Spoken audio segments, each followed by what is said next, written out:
So I'm David Diamond.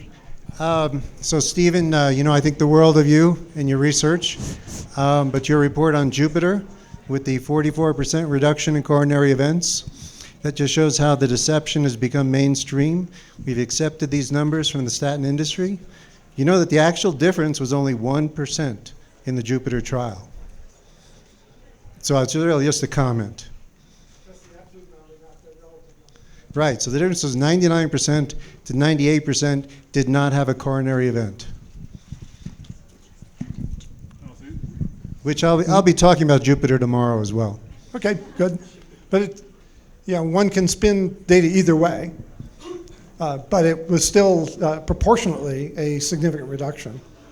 But the important thing was that they had a drug that reduced inflammation. I actually thought they saw a decreased event rate. So I actually thought we would sort of agree that it's a manipulation of the data because 98% of the people had no event whatsoever. And that's yet, good. They were healthy people. Right. That's fine. So I guess we'll just add on to that tomorrow. So another thing about the Jupiter trial is they stopped in advance, right? When the numbers looked good. It's just another trick. And the question, and again, I'll talk about this tomorrow, why did they stop the trial? Because people developed diabetes, and that's why they needed to stop the trial. Maybe that too. Yeah. Okay, over here on the other side. Yes. Does this work? Yeah. So I have a question about physiological insulin resistance in the context of a low carbohydrate diet with very good metabolic markers. These numbers are in the morning consistently at around 110, 112, something around there. Is that something to be worried about? Something that should be changed? Can be changed?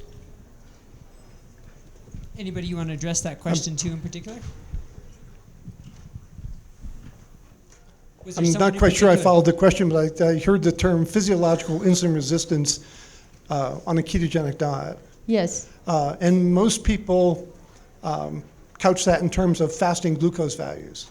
Yes. And that's a puzzle because in the research I've done before I collaborated with Jeff Volek and with Jeff Volek, we don't see that in our, it has not been a common observation, let's see it that way, in our patients where we manage their diet, either give them a food or give them close advice on their food intake.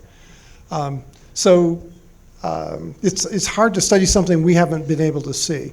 I have a few hypotheses, but they're only hypotheses. They're not proven. And one of them is, my pet peeve is that very many people innocently, when they go on a well-formulated ketogenic diet, also restrict sodium. And that causes hyperaldosteronemia.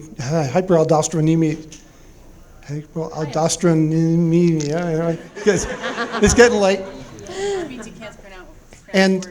And following that, they have elevated cortisol. And an elevated cortisol will increase insulin resistance, and we know the time when cortisol surge occurs is in the morning. So it's a testable hypothesis, we haven't proven it. But since we provide people and constantly bird dog them in terms of getting enough sodium, we may not be seeing it, in part because we aren't creating the conditions that cause that. And then I would, in terms of insulin resistance in the context of a well-formulated ketogenic diet, I think the best reference is a study done by Gunther Boden from Temple University, published in Annals of Internal Medicine in 2005. And they took 10 adults, men and women with type 2 diabetes, some of them on medication, locked them in a metabolic ward, fed them a buffet diet of high-carb foods, and then after the first week, switched them to a buffet food of low-carb diet. They let them eat as much of each as they wanted to, and they naturally reduced their food intake in the second 2 weeks of the low-carb diet. But they did the gold standard of a euglycemic hyperinsulinemic clamp. See, I got to say that right. And what they found was a 76% reduction in insulin resistance after 2 weeks of the ketogenic diet, long before they'd lost much weight. They only lost a couple kilos. So we can't ascribe the dramatic improvement in insulin sensitivity to the weight loss. It's the presence of ketones and the reduction in dietary carbohydrate load that we consistently see in the patients we treat. Over here on this side now. Thank you. This one's for Mr. Wolf. Thank you for coming around in spite of your illness. I'm getting through your podcast with Joe Rogan, and I just wanted to ask what your opinion is of the Joe Rogan lifestyle. That's a pretty broad question. What were you thinking in particular? I mean, it ranges from psychedelic drug use to MMA to. I was going to focus more on nutrition. I wouldn't expect you to have an opinion on the psychedelics at this point. Joe has had really remarkable success with effectively a ketogenic diet, even at a pretty high work output, doing Brazilian Jiu-Jitsu and MMA type training. And I've found for myself, I need to eat a little bit more carbs, maybe like 75 grams a day to support that level of activity. And he seems to be in that kind of classic, like 20 to 30 gram level, and just motors right along great. So it is interesting. Either side, whether it's my level at 75 or his at 20 or 30, most people doing the volume and intensity of work that we're doing are eating 600 or 700 grams of carbs a day. So there's clearly something going on there, and I feel great with it. Good body composition, good recovery. I'm 46 now, so I mean I'm hanging in there and doing some pretty good stuff. And Joe's 50 now and super active. His stand-up comedy deal that he does all over the world, and it's pretty amazing. And he has definitely mentioned that the ketogenic diet has improved every facet of his performance. Yeah, this one's for Steve. I really enjoyed your talk, Steve. And one piece caught my interest was the statin effect on LDL lowering, but also on CRP. And I went looking for papers to see to what extent the lowering of LDL by statin tracked with the beneficial effect on events. And I found a couple. One is the statin iron nexus, if people want to Google it.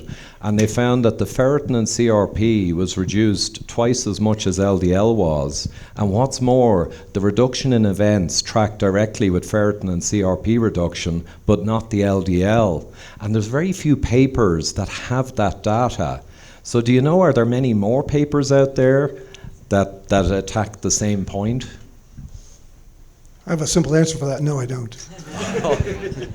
But I have been concerned about iron and iron metabolism since I took a basic course in trace mineral metabolism in graduate school.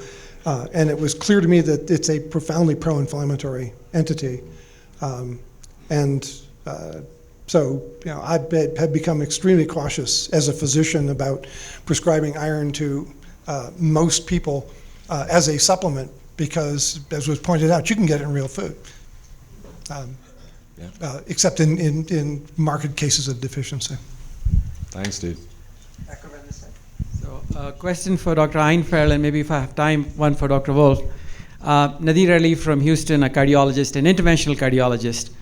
So in terms of bariatric surgery, we often, as low-carb community, talk about the improvement in insulin resistance, the reduction in fat cell size. So in some ways we glorify it, but we never talk about how taking away a part of the stomach reduces stomach acid, how it leads to important nutrient deficiencies like iron, zinc, they get anemic.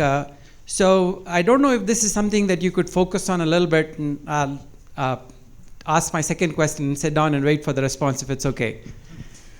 So when it comes to bariatric surgery, sure, it's a major surgery. It has all kinds of potential side effects like nutrient deficiencies and so on, which is just another reason why it shouldn't be like the first option. It should be probably more like the last option to use. I don't know what else to say, really. Thank you. For Dr. Wolf, about metabolic flexibility and substrate hysteresis, what would you say would be, because some people that I put on low-carb diet really seem to struggle. They really not seem to adapt to it, and it's really hard for them to get on it. So I'm wondering whether the substrate hysteresis can be measured biochemically in them, whether you think RQ can be duplicated easily, can it become commercial? So if you care to elaborate, thanks. That's a really good question. It's going to be better than my answer. I've been nosing around for some sort of a back pocket RQ testing, and it's just not going to happen yet. There's some pretty complex machinery that goes into that. I do still, though, think that people are not addressing the electrolyte story sufficiently. I think that a lot of people would benefit from some really aggressive carnitine supplementation to just kind of augment the transport of fats into the mitochondria. So there's some low-hanging fruit there that I think that we could play with and see if folks benefit from that. And again, there are absolutely laudable characteristics of flipping over into that ketogenic state, but not everybody has to go to that level to get significant benefit. And then for some people, they just a carbohydrate restricted, diet as a baseline, but then time restricted feeding plus maybe some exercise, then that's a different way that you could goose the ketogenic process, not relying specifically on a ketogenic formulated diet. Okay, my question is for Rob, and maybe you just semi-answered it. Regarding the metabolic flexibility that you talked about, I mean, how would one know if you've achieved that state, an optimal state of having the flexibility? Is there tests, or what indicators would you observe? And just a second part, if I may, do you feel that fasting or time-restricted eating would be useful tools in order to obtain the metabolic flexibility?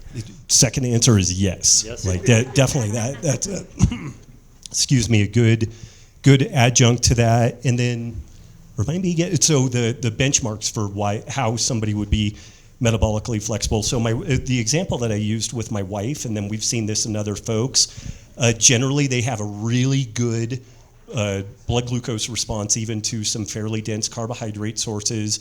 In the literature that I cited from Stefan Guillenet, these pre-agricultural societies were studied with regards to an oral glucose tolerance test, and some of them were 75 grams, some of them were 100 grams, but these folks are little. Like the males are maybe 5'3", 5'4", 130 pounds. Like they're small people, but despite a diminutive stature, they typically at 1 hour did not see north of like 105, maybe 110 on the blood glucose levels. And typically we're looking at 2 hours, and we're happy if we see it below 140. So if we see anything that looks more like what I would consider this ancestral blood glucose disposal, then I think that is really good. And then the flip side of that is, to some degree, being able to transition reasonably seamlessly into a ketogenic state, although clearly we have some polymorphisms that don't allow for that, like the CPT1, in Arctic populations. But those are some pretty good, I think, benchmarks that we can use and then the other piece, are we largely free of the modern degenerative diseases? And we can look at blood glucose levels, inflammatory markers. There are some really interesting diagnostic criteria coming out of LabCorp related to their LPIR score and Glyc-A, and they are claiming, and apparently they are close to some FDA approval on this, but like a 20-year predictive value on your Alzheimer's and various dementia markers. And like super tightly placed, but it relates to inflammatory markers, glycation end products, and a few other pieces. Thank you. I have 2 questions, and first one is for Dr. Eid. I am very successful with doing a low-carb diet on my patients. A lot of them have lost a lot of weight. However, there are some patients who just have a hard time getting rid of carbohydrates. It's like they're so addicted to it, like a drug. Now, is there a role for using duloxetine? Or some patients are even asking for Contrave to help them get over the hump so they can get rid of the carbohydrates and eventually get into ketosis. Second question for everyone who can answer it. For my patients who are successful, reach their good weight, is there a role for doing a keto cycle? So at a time that they can start doing some carbs and then cycle back to ketones. So those are my 2 questions. Just quickly to follow up, so you said some of your patients are asking for fluoxetine, Prozac? No, duloxetine, Cymbalta. Duloxetine, Cymbalta? Cymbalta. Oh, and what was the second medication? Contrave. What is It's that? this new. It's a new. It's naloxone and it's a combination. Oh, right. Well, I haven't ever used that approach. It's hard for me to imagine that would be a long-term solution. Are they hoping that it will help them sort of get We're over the hoping to hump get over and- the hump Yeah. to get rid of their carb addiction and eventually Right. get into ketosis and forget about carbs. So to transition to ketosis and then stop Correct. the medication? Correct. It's an interesting thought. I mean, I haven't done that before. I mean, I have used medications in very creative ways to help people with cravings, medications like Topamax, for example, or even Vyvanse sometimes. But it's not my favorite strategy. It's really, I feel like there's some psychological work to be done too. So letting go of carbohydrates is sort of one of those things it's like any addiction. You have to keep working at it for your entire life. I think medications could be helpful in the short term, but I would worry about side effects, and I would worry about, lulling people into the sense that they really don't have to do the actual work of letting go of carbohydrates, which is difficult. But I think it's a very interesting strategy. I think, whatever works, whatever helps people. And then the second question, once your patients have reached their weight, is there any benefit to having them cycle in and out of ketosis? You want to take that one, Rob?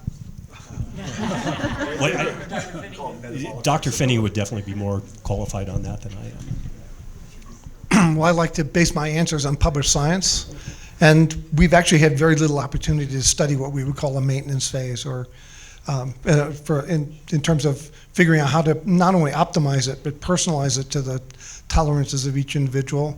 I've had patients who've done extremely well by introducing back some carbs based on their perceived tolerance, and that may be that those people over time have had a marked improvement in insulin resistance.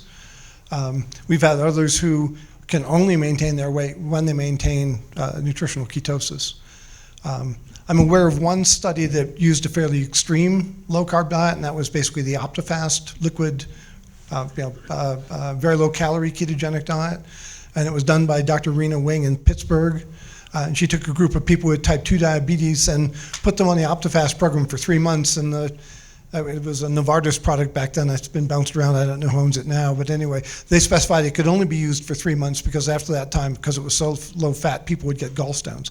So they gave them a 3-month holiday on regular food, and they'd lost, I think, about 12% body weight, but they're still 20 kilos above a reasonably normal BMI. And so they then put them back on a second cycle of the OptiFast. And these are people who had done extremely well in the first pass, 3-month holiday, went back on OptiFast, and their weight loss as a group, this is like 40 people, was 1 kilo. That they just could not adhere to it. And I don't know the explanation for that, but I've had many patients tell me that they handle it much better by maintaining a consistent diet than cycling. But again, that's empirical observation, and who knows? I'll live long enough to get funding to do careful studies about that. I want to just add something about carb cycling, and this is information that I've had from 2 active low-carb dietitians working with women. So it is also does not come from the published literature, but from a large body of anecdotal experience working with people. And I think, and their observation that they have relayed to me is that women are different on the low-carb diet than men, and that women often need to carb cycling. First, they need to eat more carbs, and that often helps them to lose weight more than men, and that carb cycling works better for them. And that's just their experience working in this field. Also, because there's a lot of women in the audience and no women asking questions, but I will say that it's also true for low carb, for people who are not being successful on low carb, women of a certain age. It's really important to check out your hormone panel, because for me that turned out to be a key factor, which is that for going on. Supplementing hormones past a certain age is really important, and those hormones interact with your stress hormones, and so that's just a very important factor for women. So I want to add that. Just wanted to add one minor thing, perhaps. I think it depends on the person. So some people can tolerate carb cycling and do great. Some people are addicted to carbohydrates and sugar, and then it's definitely not a good idea to do carb cycling. Like same as for an alcoholic, you know, to do alcohol cycling would not be a wise choice.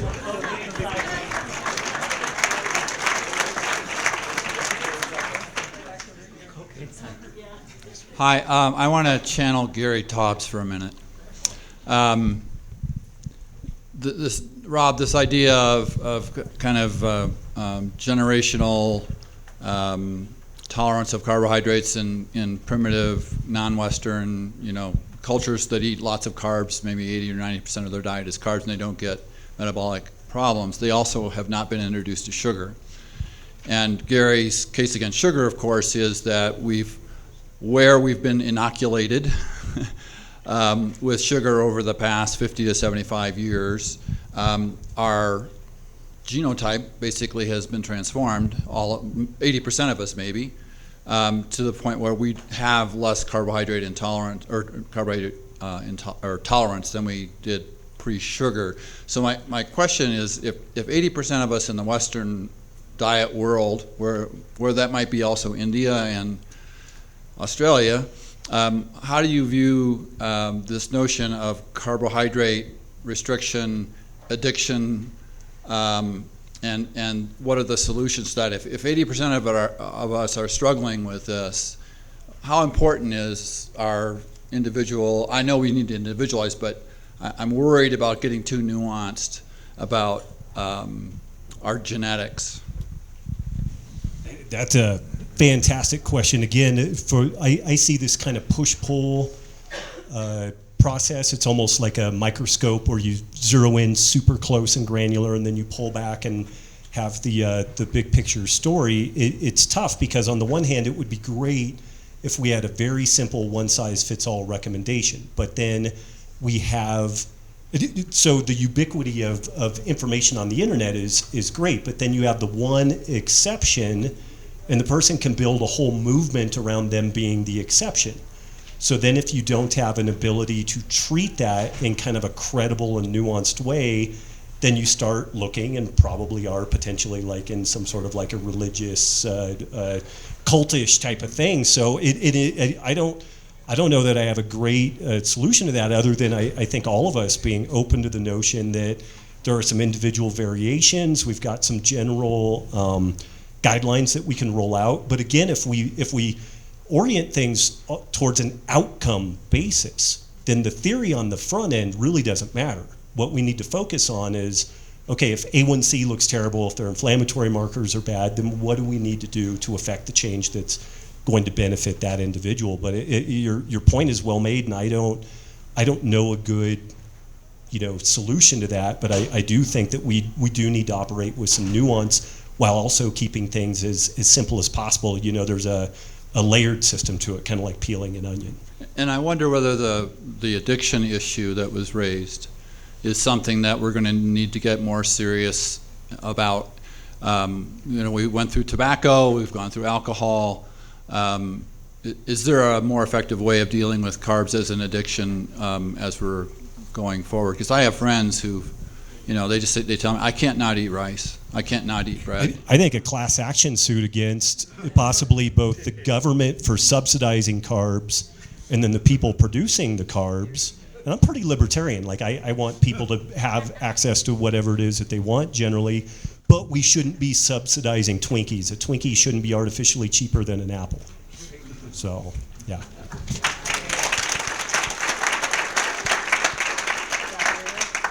Hi, I'm Eric Thorne. I'm a cardiologist and obesity medicine specialist from Arlington, Virginia. And my question is to Andreas and Nina mainly. I had the opportunity to hear the CEO of Care First, who's a big Blue Cross Blue Shield insurer, insuring millions and millions of people in the DC metro area, give a talk. And the talk centered around cost and health care. And as you can imagine, that's an issue that the payers are very concerned about. And he made the point that somewhere along the lines of 5% of their insured population is incurring 95% of their costs. And then he talked about chronic diseases, and they know that chronic diseases are the problem and are going to be the problem, and it's going to be a bigger problem. But he had no idea that these things are reversible and that there's an underlying cause. They don't get it at all. And it's interesting, and I had the thought that it's very much in their interest to get it, unlike some of these other big interests that, Andreas, you pointed out. So I was curious if anybody's given any thought to enlisting these big organizations with a lot of power in helping make our case. Maybe you should ask Stephen. I mean, some people are, right? Trying to enlist insurance companies. Well, I want to, you know what I would say. Yeah, I mean, yes, insurers are technically our allies.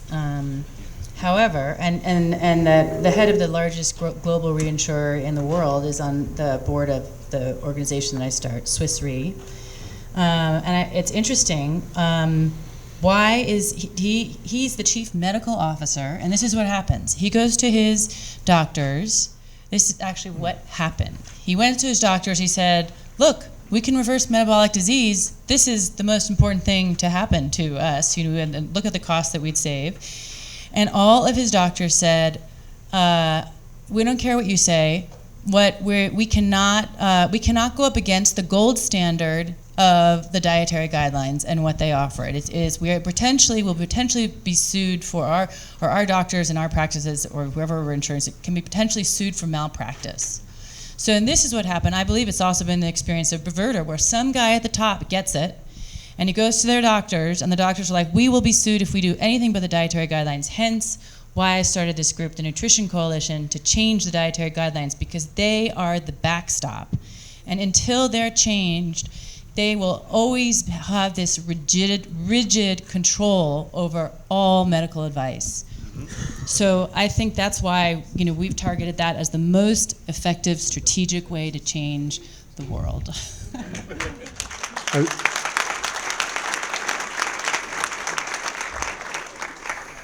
I think that's fantastic and absolutely necessary. I also think to get political change, at least from my understanding, there has to be a grassroots movement that demands that change so that the politicians dare to support it. So I think there are two ideas really that stand in the way, and that's number one, this idea that saturated fat is going to kill you still, amazingly enough, and then this idea that a calorie is a calorie, doesn't matter what you eat. I mean, really we have to work to get those two ideas out of people's consciousness so that it's not just the way that everybody thinks. And then this political change can happen. Well, I think that, so you're right, there needs to be a grassroots movement. So I would encourage every single one of you to go to nutritioncoalition.us and sign up for our newsletter, because we are going to call on you to write your congressmen and write your senators, and we will need you. We will need lots of people to make change happen. So again, nutritioncoalition.us. If we change the guidelines, you know, that's the whole federal government and their marketing machine that, you know, that will change, and that will be a huge force in changing opinion, which is what Andreas is talking about. We have also the task of changing 50 years of erroneous information. That is like perhaps the biggest public relations challenge in the history of humankind. So we will have that. That is a parallel challenge that will have to happen. But again, if the dietary guidelines go out to every nutritionist, every dietitian, every nurse, every doctor, all the schools, every classroom. I mean, when that information starts to change, I think there will be nothing that will be more powerful in changing public opinion. Just the other comment about insurance is that, at least in the U.S., where we have a fairly fragmented insurance system, the insurance providers, other than the ones who are capitated not-for-profits, are pass-through organizations. So if their costs go up, they're just going to raise their rates. And the place where we found initial interest in a few forward-thinking individuals are self-insured employers, because they're the one who's stuck with a bill. And if we can go to them and say, we can save you more money in a year or two than you're paying out taking care of your employees with type 2 diabetes, that's where we get our foot in the door. Piggybacking off that, the Chickasaw Nation reached out to me about a year ago to check out an initiative that they were putting together called the Unconquered Life Initiative. Their tribe is about 70,000 people, mainly in North Texas and Oklahoma. 5 years ago, their diabetes-related costs for that population were $94 million. 2017, it was north of $147 million. And they're an incredibly wealthy tribe, but they're facing exponentially increasing costs, which will ultimately bankrupt them. But they're a self-insured captive, which seems to be the folks that kick the tires on this stuff first and foremost. But they had me go out and check out their whole system, saw their $200 million hospital, met their dietetic staff. Then they sat me down and asked me, so what should we do? And I said, well, you should fire your dietetic staff and 100% decouple from the USDA food programs you have. You guys will start growing your own food and providing that as part of your alternative to the WIC programs. And I detailed all this stuff, and they were like, okay, we'll do it. And they're actually doing it. And I was like, oh my God, I hope I'm right. So the interesting opportunity there is that the Chickasaw Nation is a sovereign nation. So they can largely give the USDA guidelines, FDA, the double bird with that regards. And if we can do a proof of concept there, then we could potentially scale this and take it out to other First Nations tribes. And what's interesting, some of the backstory on the Chickasaw, they've never lost a military engagement ever, and they consider this battle to be their final battle. So there's this whole cultural thing to it and this amazing story. So it could be that we just do an end run around the thing, which Nina's always tackled it head on. My thing is always to do an end run around the process, and maybe we'll meet somewhere in the middle, yeah. But it's super exciting. Very good. Back over here. Hi, my name is Camille Calderwood, urogynecologist actually, but I was an OB-GYN for about 8 years. So I have two questions, and they're all regarding women's care. Number one is, I see a lot of women of that age, I guess perimenopausal and postmenopausal, and any woman that's gone through that age knows how difficult it becomes all of a sudden to start losing weight or to maintain their weight. So I usually follow the guidelines, that everything that we spoke today I apply with my patient population. But one question is, in the original ketosis diets, the proteins were quite low, and so these women sometimes are trying to lift weights to increase their body mass. So what percent of the caloric, can be reserved for proteins without that excess protein going to gluconeogenesis and messing up the process? First is I try to adjust protein to the presumed lean body mass of the patient. If you go with percent macros and the person's eating fewer calories than they're burning, and then they reach maintenance weight and they increase their caloric intake, the percent changes. So, the work that I had done with Bruce Bistrian and George Blackburn in my graduate training, and subsequently led me to a number that we have a few data points, and that's what we got to because we never had the funding to do comprehensive studies, is 1.5 grams of protein per kilogram reference body weight per day. And that reference is basically making a guess based on medium frame, the old ideal body weight tables, which aren't ideal body weight, it's just a reference number. And so we adjust protein around that, and we put a blog post on our Science Verta blog on that has the values for individuals, men and women of varying heights. So you can find our so table about there. 1.5 gram per kilogram of lean body mass. A reference body weight. Reference, okay. okay. Which includes body fat, so it's different than lean body mass. And the second question, and this is going to be a kicker, is I haven't found any information on ketosis applied in pregnancy. And the reason I ask this is because we are knowing that metabolic syndrome in pregnancy alters mitochondria, not only on yourself, but on your offspring and their offspring. So any data on that? Lily Nichols is a registered dietitian. She wrote a book, Real Food for Gestational Diabetes, and then literally 2-3 days ago, Real Food for Pregnancy. Okay. And I've had her on my podcast twice. She is brilliant with this stuff. Any studies? Well, her second book has 1,500 citations in it, and this isn't somebody who just went to PubMed and scraped some stuff out and just threw it in the back of the book. They're actually cited in line in the book. It's remarkable what she did, and she did that because there's a very high standard that you need to hold in this scenario of pregnancy and childbirth and all that. But yeah. Just to add to that, I don't think there's any study made to answer that question. But there is a lot of anecdotal experience. There's one doctor called Michael Fox in Florida who is a fertility doctor, and he's advised patients with metabolic issues to do a ketogenic diet through pregnancy, probably hundreds, if not thousands of times, and he says he's never seen any problems. Okay. Still, there is no science to prove that it doesn't ever happen. Okay. So thank you so much. Tricky to answer. Okay. All right, last question. We have time for one more question over here. Rob, you bring up the paradox of the carb-consuming but fat-burning humans like the Kenyans. What's the mechanism of that? Do you think that that's an AMP kinase, insulin-independent glucose uptake in skeletal muscle, a la Lori Goodyear from the Joslin? Are we really seeing some sort of muscle biogenesis where it's dragging insulin in through some insulin-independent pathway, ultimately creating fat as a substrate? They're definitely not flipping on that kind of hysteretic switch heading into that glucose-centric metabolism, and that's really about the extent of my understanding on that.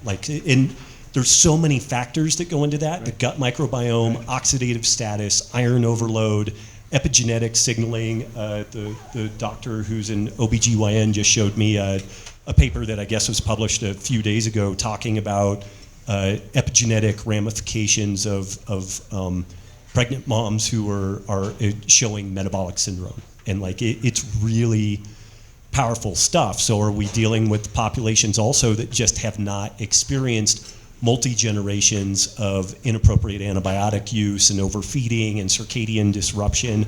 There's just a lot of different inputs there. I doubt that it would be any singular thing. Okay. All right, how about a round of applause for